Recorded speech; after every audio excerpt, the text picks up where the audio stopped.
Iran claims America crossed another red line after fresh tensions erupted near the Bushehr nuclear region. Tehran now says a U.S. aircraft was targeted close to one of Iran's most sensitive nuclear facilities. Russia's shadow is looming larger as fresh Gulf tensions raise fears of a wider international confrontation. U.S. Central Command reacted to Iran's claim of downing another U.S. aircraft with a statement on social media. As Hormuz tensions explode again, Iran is tightening pressure on U.S. military and commercial movements across Gulf waters. Fresh Gulf tensions erupted after Iran claimed it shot down a trespassing American drone near the Bushehr region. Iranian media said the drone was intercepted near the southern province that hosts Iran's sensitive nuclear infrastructure. Tasnim news agency cited military sources claiming Iran targeted the American drone with a missile strike on May 29. Fars news agency reported Iran's integrated air defense network immediately confronted the aircraft after detecting the alleged intrusion. Officials said the operation involved air defense systems stationed near Jam and Kangan inside Bushehr province. Iranian media reports claimed search operations later began to locate debris from the reportedly downed American aircraft. However, the U.S. military strongly denied Iranian claims that any American aircraft had been shot down near Bushehr. U.S. Central Command stated all American air assets were fully accounted for following what it called false Iranian reports. The Bushehr region had previously faced attacks during earlier U.S.-Israeli operations targeting Iranian military and nuclear-linked infrastructure. Notably, Iran's Bushehr nuclear power plant is jointly linked to Russian and Iranian nuclear cooperation projects. The latest tension surfaced even as Washington and Tehran reportedly discussed extending a fragile 6-day ceasefire arrangement.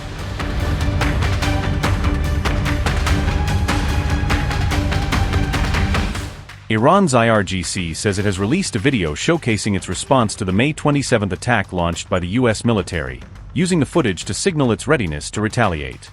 According to the IRGC, its forces struck a U.S. airbase in direct response to a reported American attack near Bandar Abbas, framing the move as a calibrated counterblow. Tasnim news agency reported that Tehran described the strike as an answer to U.S. aggression, portraying Iran's actions as defensive retaliation rather than escalation. Press TV reported that the strike was announced in a statement published by the IRGC, which laid out the group's rationale and attempted to justify the action as a measured, intentional response rather than an impulsive escalation. The IRGC said the attack took place at 4:50 a.m. and described it as a serious warning, using precise timing and stark language to emphasize the message was deliberate and meant to deter further actions. Iran stated that the strike was retaliation for an earlier U.S. military action near Bandar Abbas, portraying the operation as part of a tit-for-tat cycle meant to punish what Tehran called unlawful or provocative conduct. The IRGC warned that any further U.S. aggression would be met with a stronger response, signaling a commitment to escalate proportionally if it perceives continued threats, and underscoring the danger of a widening confrontation.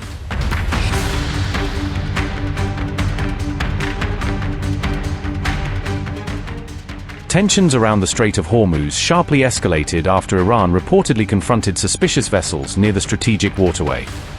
Reports claimed missile launches from southern Iran were directed toward unspecified targets during rising Gulf tensions on May 28.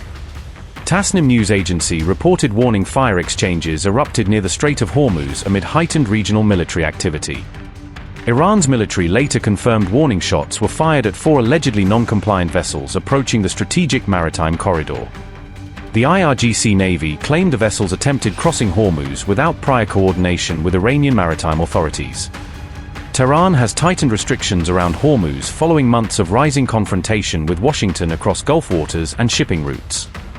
The latest incident surfaced just one day after Iran reportedly confronted a U.S.-linked tanker near the Strait of Hormuz.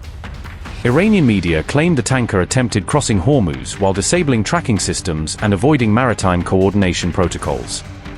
The IRGC Navy reportedly forced the vessel to retreat before U.S. forces allegedly responded near Bandar Abbas.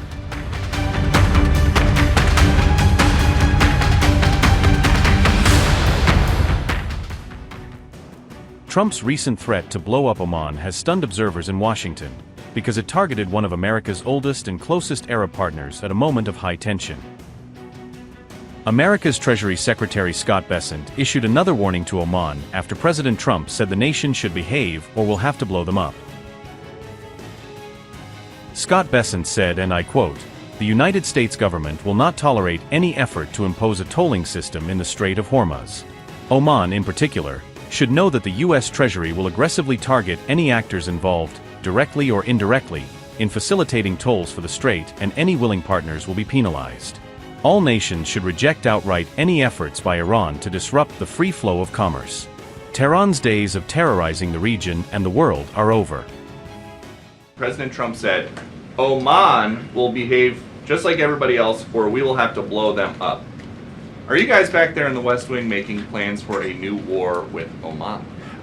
Again, I think the president wanted to punctuate freedom of navigation in the strait. I had a call with the Omani ambassador this morning, and he assured me that there were no plans for tolling the strait. As he said, our countries have had 200 years of good relations. He wants to have another 200 more. And I told him that this was a non-starter, and he did not want to risk either the Omani individuals or Omani financial institutions getting sanctioned. His remark was directed at a country that has long been central to U.S. strategy in the Gulf, making the threat particularly jarring in diplomatic circles. Oman was the first Gulf Arab state to formalize relations with the United States back in 1833, anchoring nearly 2 centuries of ties. Muscat has also played a crucial role for decades as a quiet go-between in U.S.-Iran back-channel diplomacy, often hosting sensitive conversations. For roughly 15 years, Oman has helped arrange and negotiate prisoner releases between Tehran and Washington, building trust with both sides.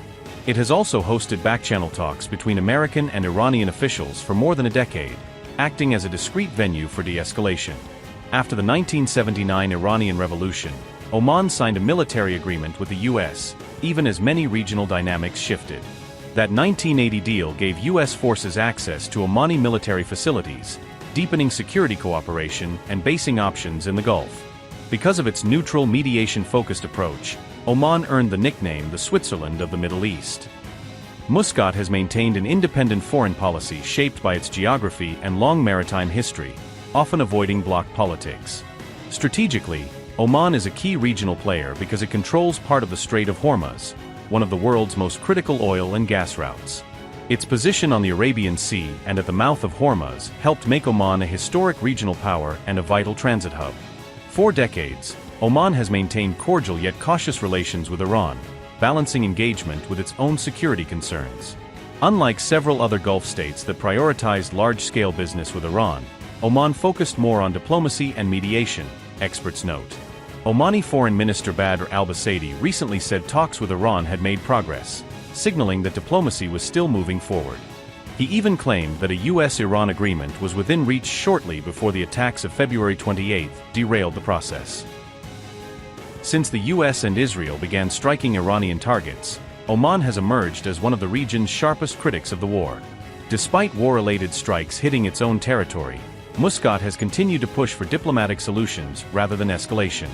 Iranian officials say Tehran is now discussing a new Hormuz framework with Muscat, underscoring Oman's central role in any future security architecture.